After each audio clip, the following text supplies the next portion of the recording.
Assalamualaikum warahmatullahi wabarakatuh. Bismillahirrahmanirrahim. Alhamdulillahirrahmanirrahim. Asyhadu an la ilaha illallah wa asyhadu anna Muhammadar Rasulullah sallallahu alaihi wasallam wa alihi washabihi ajmain, amma ba'du. Ma'asyiral muslimin rahimakumullah. Alhamdulillah kita bisa kembali dalam tausiah Ramadan, dan kali ini kita masalah bahas Ramadan kemungkinan sudah cukup ya. Kita akan membahas tentang Idul Fitri, ya kan? Yang pertama, jangan lupa kita mengerjakan mempersiapkan zakat fitrah ya. Zakat fitrah ya, setiap orang yang sudah istilahnya sudah lahir, artinya mulai anak bayi sampai dewasa, kalau dalam keluarga Islam diusahakan supaya bisa zakat fitrah. Walaupun anak-anak kita masih kecil, tapi kalau sudah di waktu hari raya itu dia hidup dan sehat, ya tentu harus zakat fitrah walaupun anak kecil, Bapak Ibu ya. Jadi kalau mama Bapak Ibu ada suami, ada istri, anaknya mungkin masih umur 1 bulan atau 2 bulan atau 1 tahun, ya kan, tetap harus zakat fitrah. Setiap satu orang 1 sok ya, 1 sok. Jadi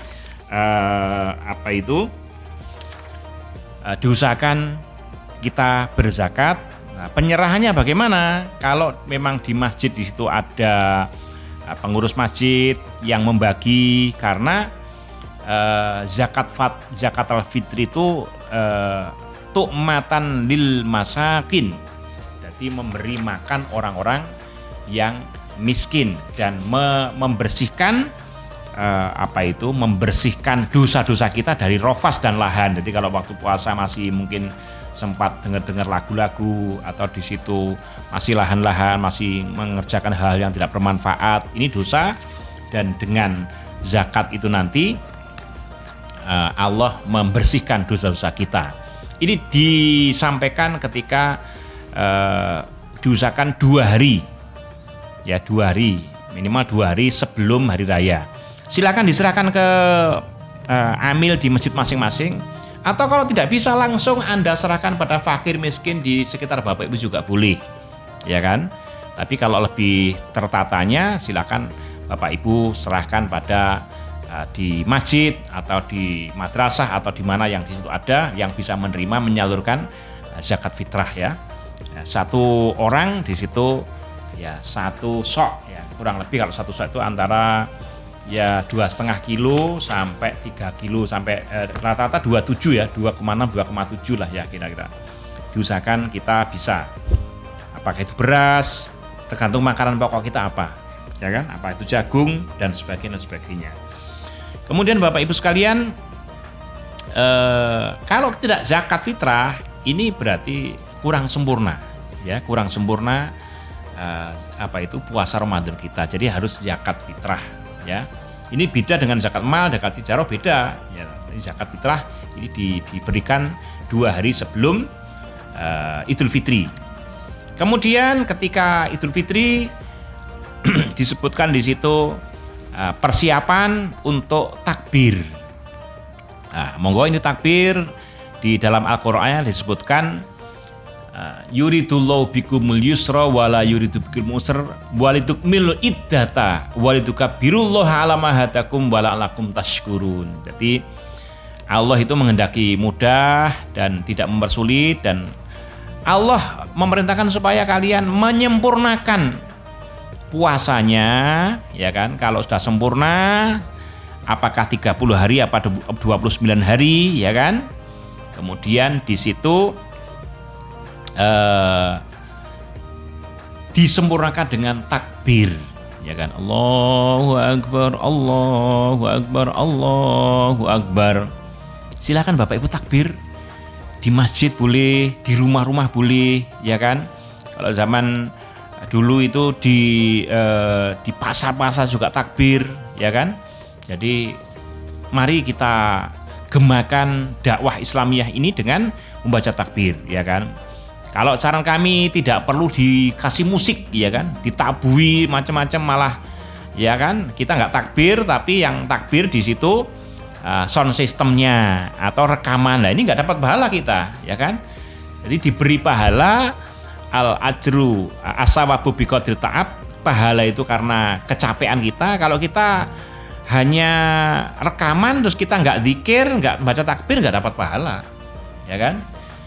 Jadi begitu. Jadi takbirnya boleh dengan lirik-lirik di rumah juga boleh. Allahu Akbar, Allahu Akbar, Allahu Akbar, la ilaha illallah, Allahu Akbar, Allahu Akbar, walillahil hamd. Diulang berkali-kali. Ya kan, kalau sudah capek, leren, istirahat, ya makan-makan dulu boleh. Kemudian takbir lagi, ya kan? Kemudian besok paginya diusahakan sholat Idul Fitri, ya kan? Sholat Idul Fitri, apakah harus memakai baju yang baru, ya kan? Memang ada istilahnya yang dikerjakan oleh Ibnu Umar, Abdullah bin Umar. Abdullah bin Umar itu putranya Sayyidina Umar bin Khattab radhiyallahu anhu. Ya, termasuk sahabat juga.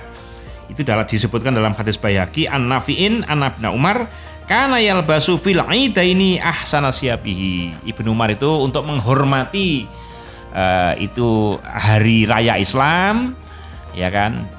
Beliaunya biasanya mengerjakan di Idul Fitri atau Idul Adha dengan pakaian yang paling bagus, ya kan? Kalau ada jas ya pakai jas, kalau pakai tup ya pakai tup, ya kan? Kalau bisa pakai baju yang bagus, disemprot minyak wangi, ya kan? Mandi yang bersih. Nah, itu untuk menghormati Idul Fitri, ya, Idul Fitri. Jadi begitu. Nah, ini mari kita serapkan, nggak usah pakai mercon Bapak Ibu ya. Jadi putra-putranya diusahakan jangan pakai mercon, ya kan? Kalau pakai mercon manfaatnya apa? Ya kan? Kalau pakai mercon itu rasanya, kalau nggak pakai mercon rasanya kurang enak Mas, rasanya kurang bergairah ya. Tapi sebetulnya apa mercon itu? Manfaatnya apa? Ya manfaatnya ya kelihatannya kalau ada merconnya seru deh lah begitu. Atau suaranya ya. Kalau diambil suaranya kenapa ketika mercon disumet itu ya malah telinganya disumpeti begini. Ditunggu meledaknya tapi sumpet. Ya enggak kacek itu ya. Jadi diusahakan nggak usah lah pakai mercon dan sebagainya. Yang penting meriah, ya kan? Idul Fitrinya, ya kan? Pakai baju yang bagus begitu. Itulah Bapak Ibu sekalian tausiah kali ini, dan nanti akan saya bahas lagi tentang bagaimana sholat Idul Fitri di seri yang kedua ya. Ya, terima kasih. Jazakumullah khairan. Akhirul kalam. Wassalamualaikum warahmatullahi wabarakatuh.